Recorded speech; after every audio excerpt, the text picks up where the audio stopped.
अब ये बताइए कि कैंसर जैसी जो बीमारियां हैं, क्या इनका भी इलाज संभव है?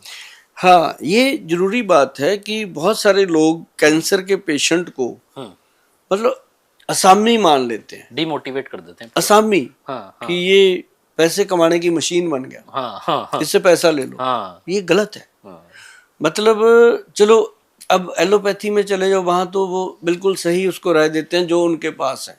अब मान लो आपके पास जो चीज आप वही बताओगे, राइट, है ना।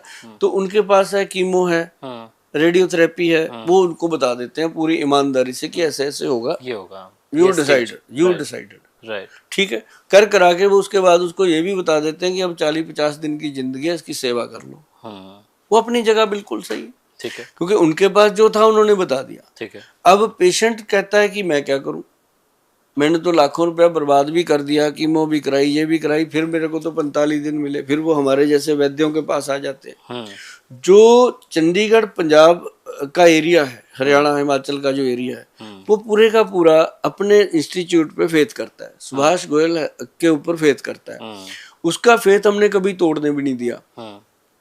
उसमें ना कार्तिकेय जी क्या है कि आयुर्वेदिक सिस्टम जो है, यदि किसी को भी कीमो लग रही है, किसी को रेडियोथेरेपी है, किसी की कोई और दवाइयां चल रही है, मैं कहता हूँ लाखों दवाइयां चलती हो, लाखों इलाज आप करा रहे हो, आप करोड़ोंपति अरबोंपति हो, आप जिंदगी नहीं खरीद सकते किसी की। उसके लिए मैं आपको बता दूं, बीच में एक वैद्य को घुसेड़ लेना जरूरी है। आयुर्वेद को उसके अंदर एंटर कर लो। जो आपका चल रहा है ट्रीटमेंट चलने दो, ठीक है। उसके अंदर आयुर्वेद में क्या है, एक सबसे बड़ी महत्वपूर्ण चीज है जी, CA7 विन कैप्सूल है, CA7 विन पाउडर है। उसके अंदर ग्रंथ का योग है जी, ये कोई हमारी अपनी प्रॉपर्टी नहीं है कि हम कहेंगे कि हमारे से ही मिलेगा। ये ग्रंथ का योग है।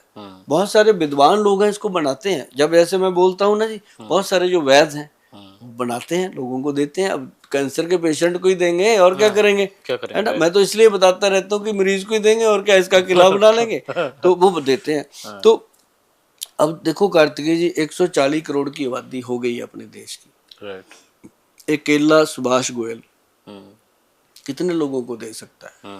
नहीं ना। मान लो 140 करोड़ में 1 करोड़ आदमी ने भी मुझे डिमांड कर दी, कहाँ से आएगी? तो मैं तो भाग जाऊंगा इंडिया छोड़ के, कहाँ से दूंगा? सही है। क्यों?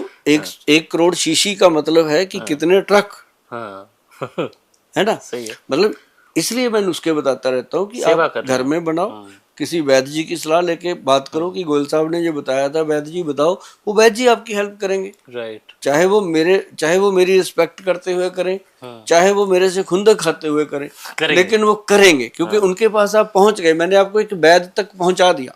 राइट। ठीक है ना जी। तो उसमें क्या है जी, एक तो व्हीट ग्रास पाउडर, एक मोरिंगा का पाउडर। जब भी कैंसर रोग के बारे में पता चलता है, ये 2 चीजें विधिवत देनी शुरू कर दो। इसके ऊपर कोई भी ऐसी औषध नहीं है जो कैंसर रोग से लड़ने की शक्ति रखती हो। ये आपको उतनी ही एनर्जी देती रहेगी।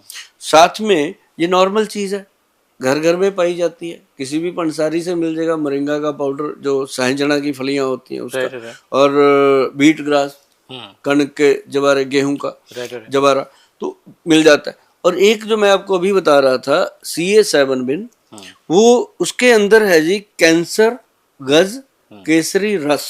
देखो कितनी बड़ी बात मैं खुलासा कर रहा हूँ, ये हजारों साल पुराने ग्रंथ में लिखा हुआ है नुस्खा।